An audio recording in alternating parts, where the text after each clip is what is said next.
so sure. I'm a little mixed on Andre Berto. He's due to step back in the ring, I guess, next week, right, or the week after. He's on the undercard of the Adrian Broner fight, I think, and he hasn't been in the ring since last year. He's been out over a year now. July 27th, 2013 was the last time he was in the ring. He's taken on Steve Upshur Chambers, who's a decent fighter, 24 wins, 3 losses, and a draw, with only 6 of his wins coming by knockout. You know, I saw some photos of Andre Berto, and he looks typical Andre Berto. You know, he's in great shape, a lot of muscle tone, stuff like that. You know, I think we learned something about Andre Berto, not only about Andre Berto, the fighter, but also that blueprint. You know, listen, nobody was a bigger fan of Andre Berto than me. I actually was one of the first people to ever do an interview with Andre long before he was even ranked. One of these days, I'm going to put together all these interviews that we've had over the last 12 years and put them on a DVD or something and offer that. We got some great stuff. I told you guys I have that first Yuriorkis Gamboa interview through an interpreter when he first came here in the States. A lot of great interviews. But anyway, I'll never forget, Andre Berto was a great kid. As a matter of fact, he was on the show several times.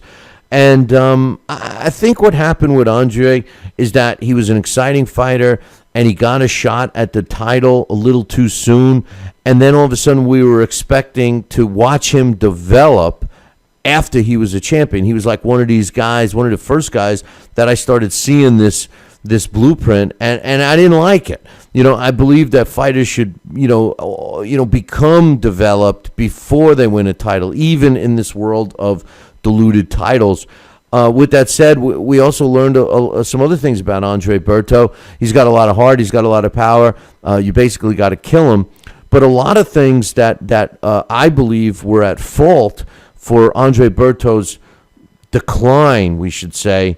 He's got 3 losses, 28-3, 22 of his wins coming by knockout. Not that 3 losses defines you as a bad fighter, but I think a lot of it had to do with his corner. His corner was utter chaos in between rounds, especially when he had been hurt or whatever, and you hear all of this noise, and he had to fire a trainer because the trainer wasn't getting through to him, and the reason why he wasn't getting through to him, in all due respect, was he had his uncle and his father and his brunkle and his cousin and the rest of the family all in the corner, and Andre Berto just wasn't getting the right adjustments being conveyed to him in between fights, and I've still not seen an improvement in the corner. Here's if you look at Andre Berto as a fighter, in racehorse, terms, if you have a racehorse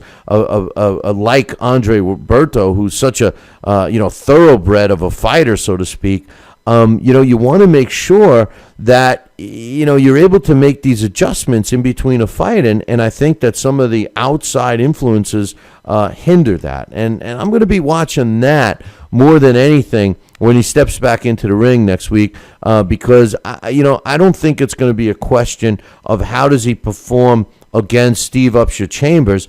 I'm looking at how is his corner going to perform back in the limelight, and should he need to make adjustments during this fight, how's he gonna adjust? And that's what I'm really looking forward to in this one, at least in my opinion. I think that it's pretty important that he do that in the right manner, that he makes the right adjustments, not only for himself, but in his corner. The corner makes a difference. Trust me, a fighter can be guided as best they can. They can do everything that they're supposed to do in fitness training and in timing training and sparring, everything leading up to a fight. But if his corner or her corner can't make the right adjustments, it's like I always say, it's always we, right? We trained hard. We're going to do this. We're looking forward to this opportunity. We're going to be the champion. Then all of a sudden the fighter loses, and it's he didn't do this right.